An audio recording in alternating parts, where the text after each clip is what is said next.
We really like the Google Pixel A series here at Tech Travel Geeks. And since the Google Pixel 6a, the series of smartphones Google makes which are slightly more affordable than their flagship Google Pixels, has us asking, is it really worth buying a Google flagship smartphone when you get so much value from the Google Pixel A series? With the Google Pixel 7a, Google has just reinforced that doubt in us. Especially the now coral color Google Pixel 7a has really won me over. I've been using this device as my secondary device for a few months now, and in recent weeks I've been using it as my primary device.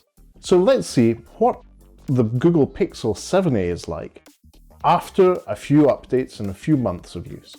The Google Pixel 7a has a very nice body. It has a metal frame, which is also continued in the metal visor around the camera module, with an unapologetically plastic back and the usual reinforced glass front. That glass front is a relatively flat screen with just a very marginal rounding off at the corners and at the edges, which is a pleasure to use. It is an OLED display of Full HD Plus resolution, so nothing particularly exciting here, apart from the fact that it has slightly bigger bezels, which in my view are a good thing, especially if you're going to be using a case with this phone. Those bezels make it easier to use gesture navigation, which is the default Google offer with their latest versions of Android. We've already done videos on how to switch gesture navigation on or off on the Google Pixel devices, so check those videos out if you haven't already. Anyway, the display is an OLED display which is bright, really nice punchy colours, and handles pretty much anything you throw at it, even on a sunny day. The top of the screen has a centered dot or dot cutout for the selfie camera. Google have improved the selfie camera to a 13 megapixel one on the Google Pixel 7a. And I've found that in most conditions it's perfect. It takes good selfies, even in low light. Speaking of cameras, on the back, the Google Pixel 7a has two main cameras. The main one is a 64 megapixel sensor, which is very new. Previously, Google Pixel A devices used to keep the traditional 12 megapixel sensor Google had been using for ages.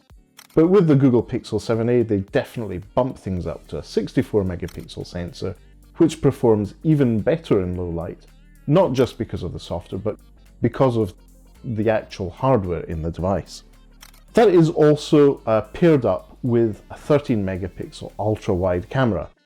I found that ultra-wide camera to be very good, but it does lose a little bit of color when taking wide-angle shots compared to the main sensor. Another thing to bear in mind about the ultra-wide camera is that it does not have optical image stabilization. So in low light, or when trying to use night sight, it will be a little bit softer images you will get from that sensor. Whereas the main sensor, the 64 megapixel one, does have optical image stabilization, and that makes for outstanding low light pictures, as well as really good pictures of black cats, such as my pictures of Taylor and Teal'c, our two black cats, who really are quite a challenge for smartphone cameras. The Google Pixel 7a uses Google's Tensor G2 chipset. That is their own designed flagship chip that we've seen in the Google Pixel 7 and the Google Pixel 7 Pro. They're very capable chips, which do tend to get a little bit warm when used very heavily, for example for gaming or for video editing, but in our experience with the Google Pixel 7a, that's never really been an issue. Anyway, the Google Pixel 7a's Tensor G2 chip is capable enough to record video in 4K at 30 and 4K at 60 frames per second.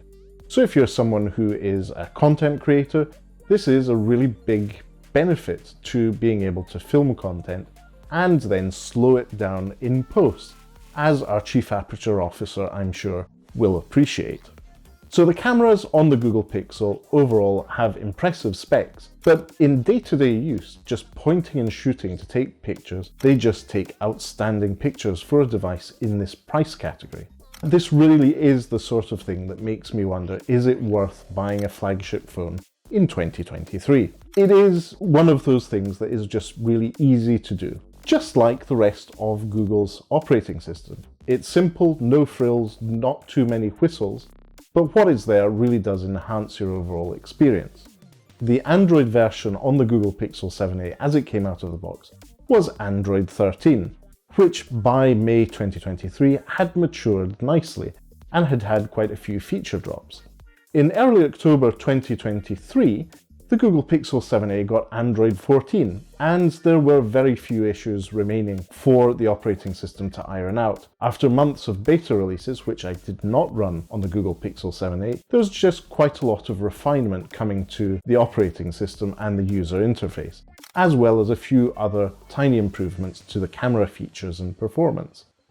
So overall, Google's Pixel experience on the A series in 2023 is very, very good. Because it's a Google Pixel device, you'll always get the latest security updates from Google, as well as some of the fastest operating system updates out there. It really is a big advantage of Pixel devices, as well as the lack of bloatware preloaded onto the device, which means that overall you're going to have more available storage, and more importantly, less likely to have to run constant updates to apps you'll never use. The only thing that I think the Google Pixel 7a could improve in terms of its overall user experience is battery life. The Google Pixel 7a has 18-watt fast charging, which isn't the fastest charging out there, but it's similar to what you get from an equivalent iPhone or other device. And the battery on the inside is only a 4,385 mAh battery.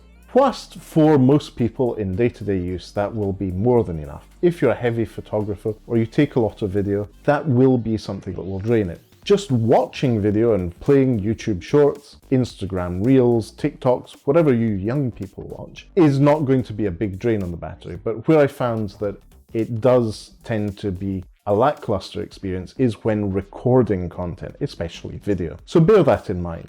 The Google Pixel 7a does actually make your life a little bit easier by adding wireless charging. This is the first Google Pixel A series device we've seen with that feature. And it's a very welcome one if you already have wireless chargers spread out in your household or built into things like your sofa. The Google Pixel 7a comes in one size. It's 128 gigabytes in storage and 8 gigabytes of RAM. Because this is a modern smartphone from a company like Google, you're not going to get expandability via microSD. If you're wanting that, have a look at something like the Samsung Galaxy A54 5G, which our Chief Aperture Officer Lukash recently reviewed. There's quite a few smartphones out there that still do offer expandable storage, but the Pixel 7a isn't one of those. The Google Pixel 7a does not have a headphone jack. It does not have a Courage port.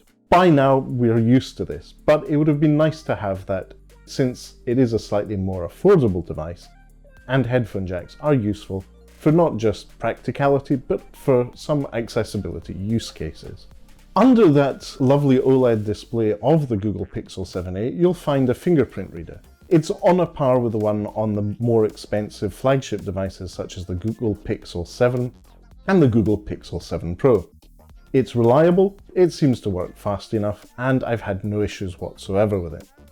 So, in the second part of 2023, is the Google Pixel 7a a smartphone to consider buying instead of its pricier flagship brothers, such as the Google Pixel 7 Pro and the Google Pixel 8 Pro? It's very, very difficult to make that decision, especially if you're the sort of normal person who only carries one phone in their pocket. Value for money, the Google Pixel 7a is very, very difficult to beat. And I'm not sure the incremental improvements you get from getting the flagship Google Pixel 7 Pro or the even newer Google 8 Pro are worth the price difference, especially since the Google Pixel 8 Pro is almost double the price of the Google Pixel 7 Pro. So think wisely, but if you're on a budget and you don't want to stretch to a flagship phone, you get pretty much 95% of the experience from the Google Pixel 7a. This is definitely a phone that will always be carried in my pocket, especially when traveling, just because of its versatility, being relatively compact compared to other flagships, and just the very pleasant experience I've had using it so far. Great, well, overall, the Google Pixel 7a leaves me in doubt. Is it really worth spending that extra money on a flagship smartphone? Let's not kid ourselves. I'm a geek, I create content for YouTube, and being able to play around with the latest flagship smartphones is really important to me. So I have already purchased the Google Pixel 8 Pro, but if I were a normal person, the Google Pixel 7a would probably be more than enough for me. Just bear in mind that the lackluster battery life is pretty much the only thing I think could be improved on this smartphone. As usual, keep an eye on the Tech Travel Geeks YouTube channel. We will carry on covering the Google Pixel 7a. We'll likely do more comparisons with other devices, as well as let you know if there are any major updates through feature drops, which Google does do with the Google Pixel 7a, or with software updates to the next version of Android. And if you'd like to watch that coverage, please do subscribe to the Tech Travel Geeks here on YouTube. We cover consumer electronics, gadgets, accessories, even fashion, things we think make the travel experience better. And if you do have any questions or you'd like to know more, feel free to leave us a comment in the section below. We'll do our best to get back to you, and if we think it's a good enough subject for a video, we will record that video for you. So again, thanks for watching if you made it this far into the video, and goodbye from us.